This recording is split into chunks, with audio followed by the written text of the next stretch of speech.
পয়গম্বরের সাহাবী হযরতে ওমর একদিন বাড়ি থেকে বের হলেন, কোথাও যাবেন। কত দূর যাওয়ার পরে রাস্তায় তাকায়া দেখতেছে একটা যুবক সাহাবী এমন ভঙ্গিমায় কান্না শুরু করছে। ওমরের মতো শক্ত দিলওয়ালা মানুষটা যুবক সাহাবীর মাটিতে পড়ে গড়াগড়ি করার কান্নার দৃশ্য দেখে নিজের কান্না থামাইতে পারলেন না। হযরতে ওমর যুবকটার সাথে তাল মিলায়া নিজেও কান্না শুরু করলেন। পয়গম্বরের সাহাবী ওমর দীর্ঘক্ষণ ওই যুবকের সাথে তাল মিলায়া কান্না করতে করতে এক সময় কান্না থামায়া ফেললেন। ডাক দিয়ে বলেন, রে যুবক, এমন ভঙ্গিমায় কেন তুমি কাঁদো? তোমার কান্না দেখে আমি শক্ত দিলওয়ালা ওমরও আমার কান্না থামাইতে পারলাম না। যুবক ডাক দিয়ে কয়, ওমর, আমি কেন কাঁদি? আমার কান্নার কারণ তোমার কাছে বর্ণনা করব না। ও ওমর, তুমি যদি পারো আমাকে নবীর দরবারে নিয়ে যাও, আমি নবীর কাছে কান্নার কারণ বলবো। এইবারে ওমর ডাক দিয়া কয়, যুবক, তুমি কত সময় ধরে এখানে কান্না করতেছো? যুবক ডাক দিয়া কয়, ভাই ওমর, আমি 1-2 ঘন্টা ধরে কাঁদি না, আমি 3 রাত 3 দিন ধরে এখানে কাঁদতেছি। ওমর তাকায়া দেখো, কাঁদতে কাঁদতে আমার চোখগুলোর পানি শুকায়া গেছে। হযরতে ওমর যুবকটাকে সাথে নিয়ে দয়াল নবীর দরজায় দাঁড়ালেন। নবীর দরজার কাছে যাইয়া ওমর বললেন, ও সাহাবী, তুমি একটু বাহিরে দাঁড়াও, আমার নবীর অবস্থা দেখে আসি। হযরতে ওমর সালাম দিয়া ঘরে প্রবেশ করলেন, অনুমতি নিলেন। আমার মায়ার নবী তাকায়া দেখতেছেন গরম সাহাবী, শক্ত দিলওয়ালা সাহাবী হযরতে ওমরের চোখের ভেতরে পানি। আমার নবী ডাক দিয়া কয়, মা ইউবকিকা ইয়া ওমর, আরে ওমর, তোমার চোখের ভেতরে কেন পানি? তোমার চোখের কোনায় পানি তো হওয়ার কথা না। হযরতে ওমর ডাক দিয়া কয়, পয়গম্বর, আমি বাড়ি থেকে বের হয়েছি একটা জায়গায় যাওয়ার উদ্দেশ্যে। কত দূর যাওয়ার পরে তাকায়া দেখি গো পয়গম্বর, আপনার একটা যুবক সাহাবী এমন ভঙ্গিমায় কান্না শুরু করছে। আমি ওমরের মতো শক্ত দিলওয়ালা মানুষটাও আমার কান্নাটা থামাইতে পারলাম না। আমি তার সাথে তাল মিলাইয়া দীর্ঘক্ষণ কান্না করলাম। যুবকটাকে জিজ্ঞাসা করলাম, কত সময় ধরে কাঁদো? যুবক উত্তরে বলছে, 3 রাত 3 দিন ধরে কাঁদতেছে। যুবকটা আপনার কাছে দেখা করতে চায়। ও নবীজি, আপনি যদি অনুমতি প্রদান করেন। আমার নবী ডাক দিয়া বলে, ওমর, দরজাটা খুলে দাও, যুবকটাকে আমার কাছে আসতে দাও। অনুমতি পাইয়া যুবকটা পাগলের মতো আমার দয়াল নবীর সামনে যাইয়া দাঁড়াইল। নবীর চেহারা মুবারক দেখা যুবকটা আরো বেশি করে কান্না শুরু করলো। আমার নবী ডাক দিয়া কয়, যুবক, কান্না থামাও, কেন কাঁদো? কান্নার কারণ বর্ণনা করো। যুবক কান্নাটা থামায় না, আরো বেশি করে কান্না শুরু করলো। আমার নবী দেখতেছেন যুবকটা অস্থির হয়ে যাচ্ছে। জিজ্ঞাসা করলেন, যুবক, কেন কাঁদো? যুবক ডাক দিয়া কয়, পয়গম্বর, আমি বড় মারাত্মক অপরাধ করেছি গো, অপরাধের কারণে আমি কাঁদতেছি। কি অপরাধ করেছো? ও পয়গম্বর, বলে শেষ করা যাবে না, মারাত্মক অপরাধ করেছি। আমার মায়ার নবী ডাক দিয়া বলে, রে যুবক, তোমার অপরাধটা কি আসমান জমিনের চাইতে বড়? যুবক ডাক দিয়া কয়, পয়গম্বর, আমার মন বলতেছে আমার অপরাধটা আসমান জমিনের চাইতেও বড়। আমার নবী আশ্চর্য হয়ে গেলেন, ডাক দিয়া বলেন, রে যুবক, তোমার অপরাধটা কি আল্লাহ পাকের আরশের চাইতেও বড়। যুবক ডাক দিয়া কয় পয়গম্বর, আমার মন সাক্ষ্য দেয় আমার অপরাধটা আরশের চাইতে বড়। আমার নবী আরো আশ্চর্য হয়ে গেলেন। পয়গম্বর ডাক দিয়া বলেন, রে যুবক, তোমার অপরাধটাকে আল্লাহ পাকের দয়ার চাইতেও বড়। যুবক ডাক দিয়া কয় পয়গম্বর, আমার মন বলে আমার অপরাধটা আল্লাহ পাকের দয়ার চাইতে বড়। আমার নবী এবার ডাক দিয়া বলে, রে যুবক, কি অপরাধ করছো একটু বলো না। এবার যুবকটা চোখের পানি ছেড়ে ছেড়ে নবীর কাছে বর্ণনা শুরু করে দিল। যুবক ডাক দিয়া কয় পয়গম্বর, আমি হলাম পেশায় একজন কাপন চোর। কি চোর? কি চোর বলেন? সে বাজারে কাপন বিক্রি করত। ও পয়গম্বর, আমি পেশায় একজন কাপন চোরা।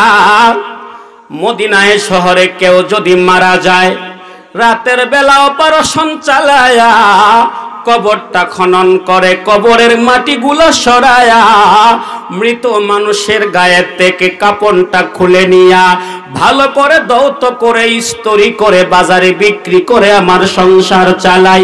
ওগো পয়গম্বর, আজ থেকে 3 দিন আগের ঘটনা। মদিনায় একজন সুন্দরী মহিলা মারা গেল। আমার কাছে খবর আসলো। খবর পাওয়ার পর আমি রাতের বেলা কবরস্থানের কাছে গেলাম। কবরের মাটিগুলা সরায়া মেয়েটার গা থেকে কাপড়গুলা খুলে হাতে নিয়ে বাড়ির পথে রওনা হয়ে গেলাম। ওগো পয়গম্বর, আমি যখন কিছু দূর আসলাম, এমন টাইমে আমি তাকায়া দেখি আমার সামনে ইবলিস দাঁড়ায়া গেছে। আমারে ডাক দিয়া কয়, রে কাপন চোরা, সারা জীবন ভর কাপন চোরা থাকবে। যেই মেয়েটার গা থেকে কাপন খুলে আনছস, এমন মেয়ের জীবনে তুই বিয়ে করতে পারবি না। এ কাপন চোরা শুন, আমি একটা সৎ পরামর্শ তোরে দিয়ে দেই। কি পরামর্শ? তুই যায়া মেয়েটার সাথে কবরস্থানে জিনা শুরু করে দে। মেয়েটা এখন মুর্দা, মেয়েটার সাথে জিনা করলে বারণ করতে পারবে না, ধাক্কা দিয়ে সরাইয়া দিতে পারবে না। যা যা তুই মেয়েটার সাথে কবরস্থানে জিনা করা শুরু করে দে। আল্লাহর হাবিবের সামনে দাঁড়ায়া যুবক বলে, কাপন চোরা বলে, পয়গম্বর, আমার ইবলিসের কথাগুলো অন্তরে জায়গা করে নিয়েছে। ইবলিসের কথা মতো আমি কবরস্থানের কাছে গেলাম। কবরের পারে কাপনের কাপড়গুলা রেখা আমি কবরস্থানে ঢুকে মেয়েটার সাথে জেনা করলাম। জেনার কাজ কমপ্লিট করে বাড়ির পথে রওনা হয়ে গেলাম। কিছু দূর আসার পর পেছন থেকে মেয়েটা আমারে দেখে দেখে বলে, এরে কাপন চোরা, তোর ভেতরে কি একটুও দয়া মায়া নাই? আমার মা বাবা ভাই বোন আপনজনেরা আমারে গোসল দিয়া পাক পবিত্র করিয়া 5খানা কাপন দিয়া পেছায়া আতর গোলাপ সুরমা দানি মাখাইয়া জানাজার নামাজ খানা পড়ায়া 3.5 হাত মাটিতে মুহাম্মদি তরিকায় রাইখা গেল। এরে বিয়াদব পাষণ্ড, তোর কলিজাটা এত প্রশস্ত, তোর কি একটু মায়া দয়া নাই? আমার আল্লাহর প্রতি কি তোর একটু অবয় নাই? আমি একটা পুত পবিত্র মৃত মহিলারে তুই নাপাক বানায়া গেলি। এরে কাপন চোরা শুই না নে, হাসরের ময়দানে যদি আমি নাপাক অবস্থায় দাঁড়াই, আমার আল্লাহ যদি প্রশ্ন করে, এ বান্দি, তুই না দুনিয়া থেকে গোসল করে পাক পবিত্র হইয়া গেছিলি, আজকে হাসরের ময়দানে নাপাক হইয়া কেন দাঁড়াইলি? এরে কাপন চোরা, সেই দিন কিন্তু আমি তোর নামটা বলে দিব। পয়গম্বরের সামনে কাপন চোরা দাঁড়ায়া কয়, ও পয়গম্বর, মেয়েটার কথাগুলো শোনার পরে আমার কলিজায় দয়া চলে আসছে। আমি বাড়ির পথে রওনা না হইয়া বেক করে মহিলাটার কবরস্থান জীবনে গেলাম, কবরের কাছে যাইয়া কাপন দিয়া শরীরটারে পেছাইয়া সুন্দর করে মাটি দাপন করে দিয়া আমি আজকে 3 দিন ধরে ওই রাস্তায় পরীক্ষা দিই। ও পয়গম্বর, আমার মতো অপরাধী দুনিয়ায় কেউ নাই। আমার নবী কাপন চূড়ার বিবরণ শোনার পরে ডাক দিয়া কয়, এরে কাপন চূড়া, আসলেই তো তুই মারাত্মক অপরাধ করেছস। এইটুকুন বলার পর আমার নবীর দরবার থেকে পাগলের মতো দৌড় দিয়া বের হয়ে গেল কাপন চূড়া।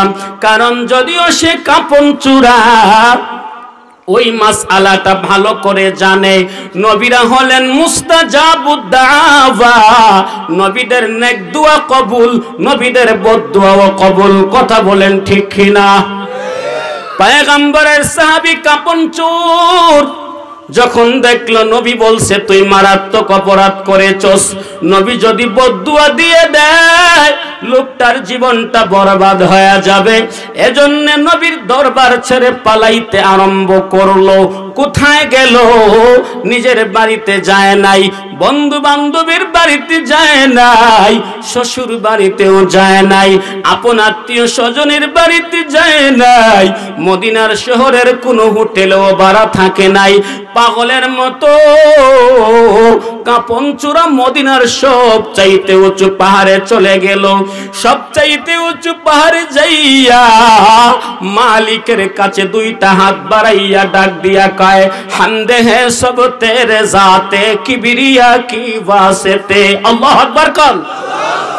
हमद है सब तेरे ज़ाते किबरिया की वास्ते और दुरूद नाते खत्मुल अंबिया की वास्ते पाके कर जुल्मात आसिया से इलाही दिल मेरा। अल्लाह अकबर कर। पाके कर जुल्मात आसिया से इलाही दिल मेरा, कर मुशर्रफ दिल मेरा, तू कर मुनव्वर दिल मेरा। পয়গম্বরের সাহাবী কাপন চূড়া মদিনার উঁচু পাহাড়ে যায় চোখের পানি ছেড়ে কান্না শুরু করে আর কয়, আল্লাহ, জিনা তো জিনা, মৃত মহিলার সাথে জিনা, এমন অপরাধ দুনিয়ার আর কেউ করে না। ওরে মালিক, সারা জীবন যা অন্যায় করেছি কাপন চুরি করে, তার চাইতে বহুগুণ অন্যায় করেছি মৃত মহিলার সাথে কবরস্থানে জিনা করে। ও আল্লাহ, আমার মতো অপরাধী তোমার জমিনের ভেতরে আর নাই। যুবকটা কান্না শুরু করলো, কানতে কানতে চোখের পানিগুলা শেষ করে দিল। দীর্ঘদিন ধরে খানা খায় না। যুবকটা কান্না করতে করতে 1 দিন 2 দিন 3 দিন 1 সপ্তাহ 2 সপ্তাহ নয়, একটানা 40 দিন পর্যন্ত যুবকটা কাঁদলো। 40 দিন পর আল্লাহ তাআলা জিব্রাইলকে আমার নবীর কাছে পাঠায়া দিল। আরো জোরে কোন সুবহানাল্লাহ। জিব্রাইল আমার নবীর কাছে হাজির। আল্লাহু আকবার কইবেন না? আমার নবীর কাছে জিব্রাইল আসতেন কি আসতেন না? হ্যাঁ, ও পয়গম্বর, আপনার কাছে 3টা প্রশ্ন জবাব দিবেন ঠিক মতো। কয়টা? জিব্রাইল নবীরে প্রশ্ন করে। 1 নাম্বার প্রশ্ন, পয়গম্বর, আসমান জমিনটা কে বানাইছে? আল্লাহ। আস্তে কেন জোরে বলেন? আল্লাহ। আরো মুহাব্বতে বলেন? আল্লাহ। আসমান জমিনটারে এত সুন্দর করে কে বানাইলো? আল্লাহ। আমারে?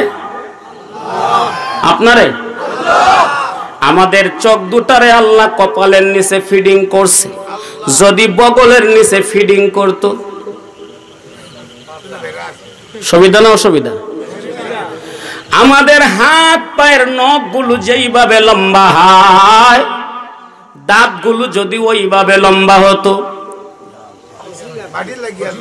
সুবিধা না অসুবিধা? আমাদের মাথার চুল যেইভাবে লম্বা হয়, আমাদের মুখের দাড়ি যেভাবে লম্বা হয়, ওইভাবে যদি গায়ের পশম লম্বা হতো, প্রতি সপ্তাহে সেলুনে কত টাকা লাগতো? সুবহানাল্লাহ কইতেন না? কাদেরে কুদরত দারি হর চে খাহি আকুনি মুর্দারা জিন্দা কুনি জিন্দারা মুর্দা কুনি তু খুদা বন্দে আমিনী আল্লাহু আকবার কোন তু খুদা বন্দে আমিনী तू खुदा बंद यसरी तू खुदा बंद से मावी तू खुदा बंद जमीनी ए बाबा রাতের বেলায় ঘুমাইলে চোখে বালু পড়ে চোখ নষ্ট হয়ে যাবে এজন্য চোখে যখন ঘুম আসে কাবারটা আস্তে করে লাইগা যায় আল্লাহু আকবার কোন الحمد لمن قدر خيرا وخبالا والشكر لمن صور حسنا وجمالا فرد صمد عن صفة الخلق بريون رب عزلي خلق الخلق كمالا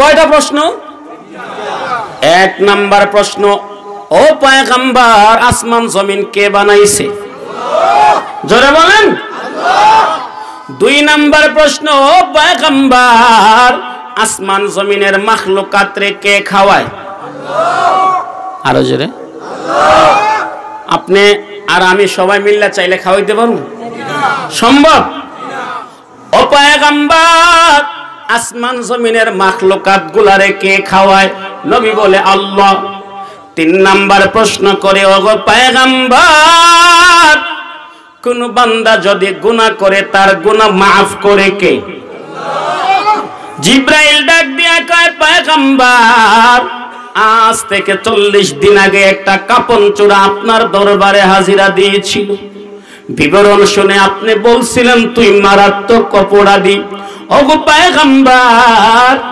আপনার ওই সাহাবীটা জানতো যদি আপনি বদদুয়া দেন লাইফটা শেষ হয়ে যাবে জীবন বাঁচাবার জন্য ওই যুবক সাহাবী কাপন চূড়া আপনার দরবার ত্যাগ করেছে আপনি জানেন না যুবক সাহাবীটা নিজের বাড়িতে যায় নাই আত্মীয়ের বাড়িতে যায় নাই ওই যে মদিনার ওই পাহাড়ে যায় যুবকটা এমন ভাবে কাঁদছে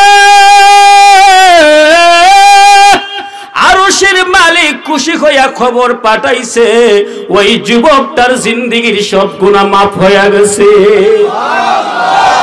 ও বড়লেখা এলাকার বাবা আপনি ভুল করে পেটে সুদের টাকা ঢুকাইলেন ঘুষের টাকা ঢুকাইলেন ডেন্ডারবাজির টাকা ঢুকাইলেন নারীবাজির টাকা ঢুকাইলেন দুই নাম্বারের টাকা পেটের ভেতরে ঢুকাইলেন আপনি এখন আয়নার দিকে তাকায়া দেখতেছেন আপনার বয়স 70 প্লাস হয়ে গেছে দাড়িগুলো সাদা হয়ে গেছে দাঁতগুলো নড়াচড়া শুরু করে দিয়েছে লাঠি ছাড়া আপনি চলতে পারেন না ও বাবা এখন আপনার কবরে যাওয়ার টাইম হয়ে গেছে বাবা গো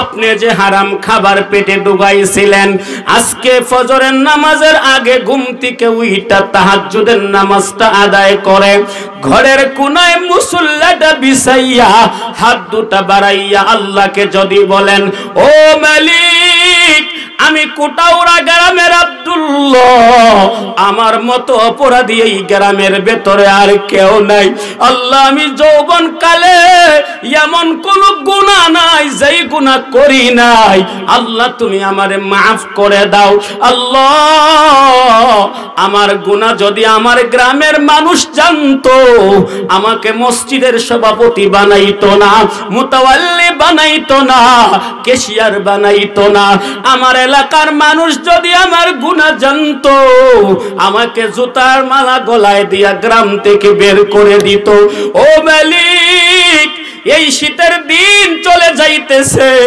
শাবান মাস চলতেছে গো আল্লাহ আমাকে আপনি আজকে maaf করে না দিলে আমার হাত দুটো আজকে নামাবো না ও কোটাউড়া এলাকার বাবা আপনি যদি আমার আল্লাহকে চোখের পানি ছেড়ে কেঁদে কেঁদে বলতে পারেন আল্লাহ আমারে maaf করে দেন খোদার কসম একবার খোদার কসম দুইবার খোদার কসম তিনবার হাত উঠায়া বিনায়া বিনায়া আমার আল্লাহকে বলতে দেরি হয়, আল্লাহর আরশটা কাঁপতে দেরি হয় না। আল্লাহ ফেরেশতারে জিগায়, এ ফেরেশতা আমার আরশটা কেন কাঁপতেছে? ফেরেশতা জবাবে বলে, আল্লাহ বাংলাদেশের সিলেট বিভাগের বড়লেখা এলাকার কুটাউড়ার একটা বৃদ্ধ মানুষ, বয়স তার 70-80 হয়ে গেছে, নিজে বিয়ে করছে, ছেলের বিয়ে করাইছে, মেয়ের বিয়ে দিয়া দিছে, নাতি নাতকুরের অভাব নাই।